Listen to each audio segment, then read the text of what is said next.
Welcome back, passive income investors. Today we're going to look at people actually affected by the government shutdown, so let's jump right into this.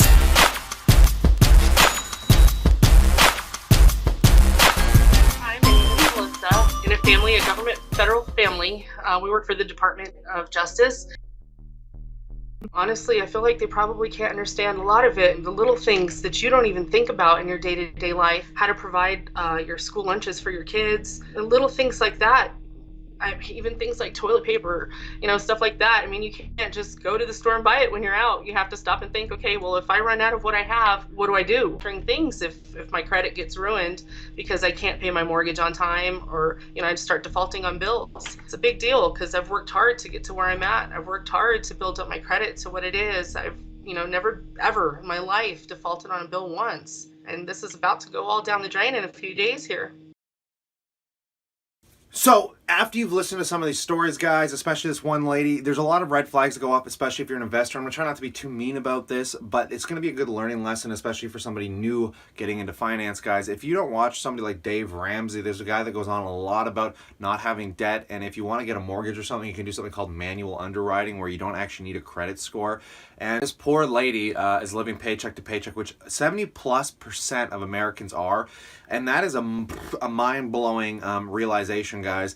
And nobody, especially if you have kids, should really be living paycheck to paycheck. Like, you should take a break and try and save some money and not go out for a couple months, or just do whatever you can to just inch and save up at least 3 to 6 months of an emergency expenses in case of situations like this. So when you end up in a situation exactly like you are in, it'll be more of a headache and an inconvenience than it is going to be like a life debilitating problem.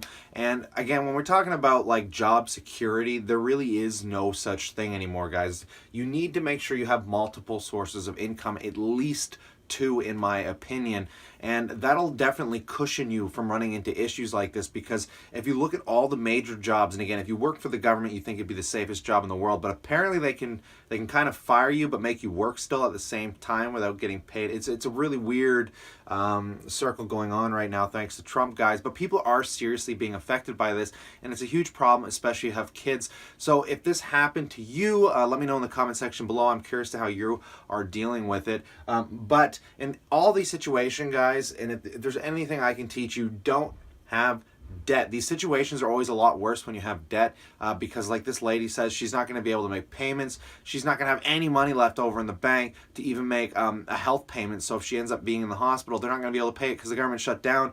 And again, it's not like it is her fault, so my heart is out to her. It's not her fault that the government shut her down when she had a really good, reliable job, and she can't get unemployment or anything, and she still has to go to work. It's a really weird situation all around. A really good reminder, guys, of that things happen in life and you should be prepared for it. Don't be like the 70%, guys. Be like the other 30% and just put a little bit of money aside. It's not like you have to invest it, but just to have it there is better than, being in that situation. In my opinion, don't spend your money on things. Spend it on time. And what do I mean by that? The way they say the most valuable thing in life is your time, because you can never get it back. And you're going to go to McDonald's and work for 1 hour, give up an hour of this weird life thing that we are living, like we're aliens inside our bodies living in a dimension we don't understand. And you're going to donate your time to someone for $15 and you'll never get that hour back, guys. That's kind of the reality when I look at working and how I value my time. It's just like, do I really want to do this?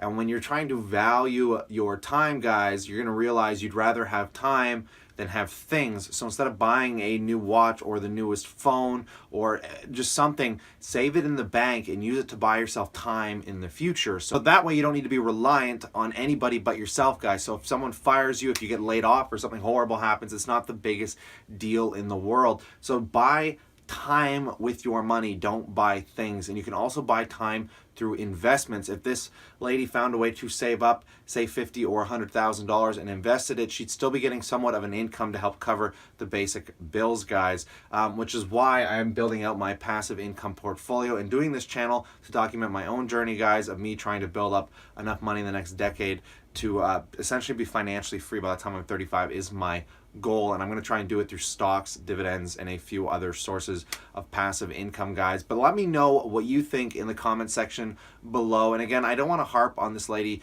too much. I feel how bad for her. She's got kids. I feel horrible for her kids. Like, it's just a rough situation, and I know there's a lot of people that are going to be in a very similar situation, guys. So let's use this as a learning experience. I'm not going to hate on Trump too much. This is just the reality of life, guys. You can hate on the president all you want. It's not the first government shutdown we've ever had. It is the longest. I'm not a U.S. citizen, so I'm not going to comment on it, but you guys can in the comment section below. Let me know what's going on. I am headed to Vegas, so like I said in my last video, enjoy some of these old videos that I made on a practice account for next week, guys. So stay cool, stay awesome, and I hope you enjoyed this market rally we've had lately, guys. The markets have been doing exceptionally well up till this Friday, but usually it's followed by a big crash every Monday. But if the markets have changed, we're going back into a bull rally. Who knows? Maybe we'll be hitting up some of those metrics. It's gonna be really fun to watch. But I won't even be here, so I'll catch you guys probably around next week sometime, at the end of next week, Friday, Saturday. Stay cool.